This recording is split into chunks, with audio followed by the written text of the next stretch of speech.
बिहार की राजनीति में अक्सर ही बाहुबली नेताओं का दबदबा देखने को मिलता रहा है, लेकिन मोकामा से आई हालिया खबर ने सबको हिला कर रख दिया है। जी हाँ, हम बात कर रहे हैं दुलारचंद यादव हत्याकांड की, जिसमें जेडीयू के दिग्गज नेता और बाहुबली कहे जाने वाले अनंत सिंह को गिरफ्तार किया गया है।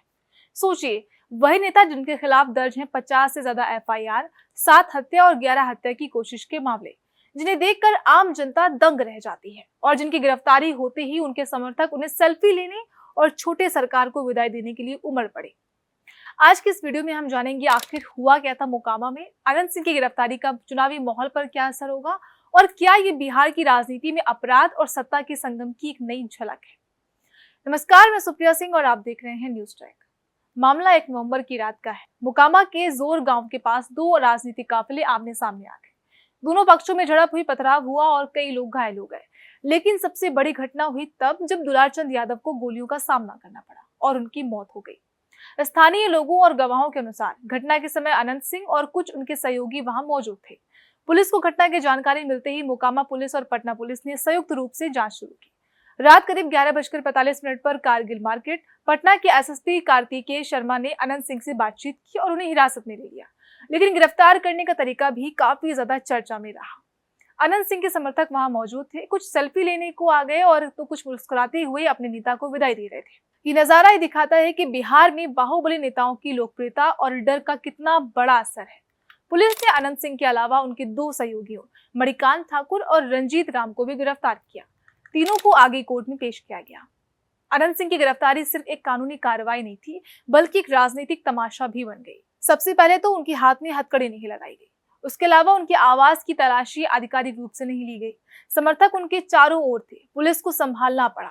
ये सब देखकर सवाल उठता है कि क्या बिहार में कानून सभी के लिए बराबर लागू होता है? उनके वकील इसे राजनीतिक साजिश कह रहे हैं। कहा जा रहा है कि जल्द ही उन्हें जमानत भी मिल सकती है और अगर ऐसा हुआ तो ये गिरफ्तारी उनके राजनीतिक करियर को और ज्यादा मजबूत करने वाला प्रचार बन सकती है। सोचिए, जेल का सामान्य आदमी के लिए मतलब है जीवन भर का नुकसान, लेकिन बाहुबली नेता के लिए ये सिर्फ राजनीतिक संरक्षण और शक्ति का केंद्र बन जाता है। अनंत सिंह सिर्फ एक नेता नहीं, बल्कि बाहुबली का प्रतीक है। उनका राजनीतिक और अपराधी इतिहास बेहद ही लंबा और भयावह है। 54 से ज्यादा एफआईआर, 7 हत्या के मामले और 11 हत्या की कोशिश के मामले।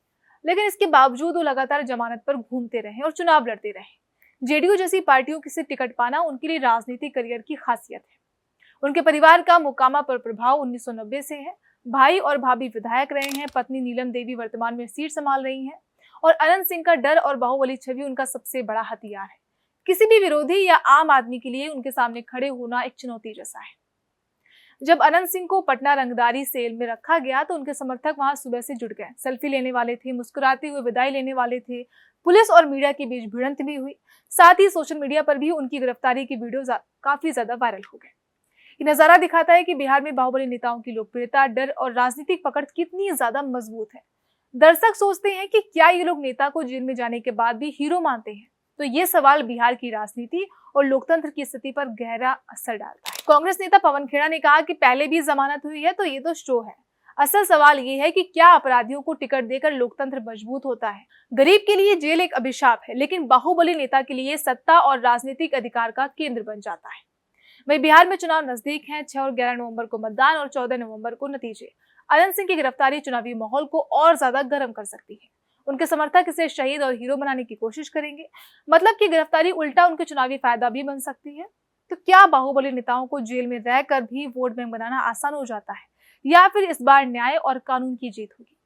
ये मामला सिर्फ एक हत्या या एक नेता की गिरफ्तारी का नहीं, बल्कि बिहार की चुनाव प्रक्रिया, कानून व्यवस्था, राजनीतिक नेतृत्व और शक्तियों के संतुलन का प्रश्न भी है। अगर लोकतंत्र को मजबूत बनाना है तो बाहुबलियों को न्याय प्रक्रिया से आगे निकलने नहीं देना होगा।